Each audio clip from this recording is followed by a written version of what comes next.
خودی کا سر نہاد لا الہ الا اللہ۔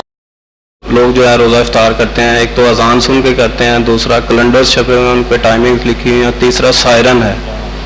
تو ان تینوں کے ٹائمنگز جو ہیں وہ ڈیفرنٹ ہیں۔ اذان پہلے ہو جاتی ہے یا کیلنڈر کا ٹائم ڈیفرنٹ ہوتا ہے یا سائرن بعد میں ہوتا ہے یا پہلے ہو جاتا ہے۔ تو اس میں سے بہترین طریقہ کون سا ہے افطاری کا، کس پہ افطاری کرنی چاہیے؟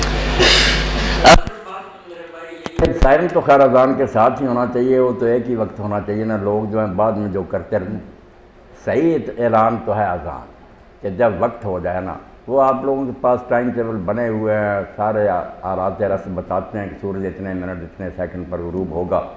جب وہ وقت ہو جائے نا تو ان علماء حضرات کو بھی لوگوں کی حالت پر رحم کھانا چاہیے کہ کھاتے پیتے رہتے ہیں، 5-10 منٹ بعد اذانیں دیتے ہیں، کیسی بےہودگی ہے۔ یا کیا دیتے ہیں وقت ہو گیا، بھائی کس نے آپ کو کہا وقت ہو گیا؟ یہ اعلان کہاں سے نکالیں؟ آپ اذان دیں، لوگ سمجھ لیں گے کہ وقت ہو گیا۔ صبح بھی کرتے رہتے ہیں، آپ اب کھانا پینا بند کر دیں، وقت ہو گیا۔ یہ سب بدعت ہے، ناجائز بات۔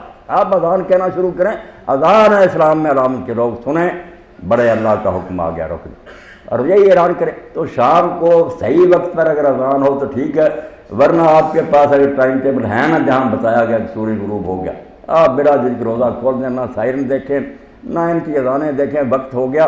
اللہ کے رسول علیہ السلام نے فرمایا، دیکھیں نا اللہ ایک طرف تو ہمیں کہتا حکم کیتا کہ کھانے پینے سے رکے رہو، اور جب وقت ہو جاتا تو کہتا کھاؤ، اگر ہم نہیں کھاتے ناراض ہوتا۔ احب عبادی الی اجر فتح، فرمایا جو جلدی کر کے شروع کریں گے نا کھانا، وہ بندے مجھے پیارے۔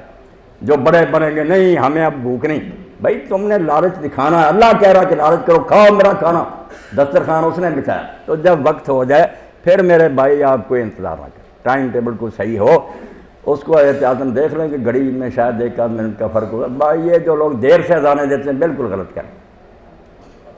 سبحان ربك رب العزة عما يصفون وسلام على المرسلين والحمد لله رب العالمين وصلى الله على سيدنا محمد وعلى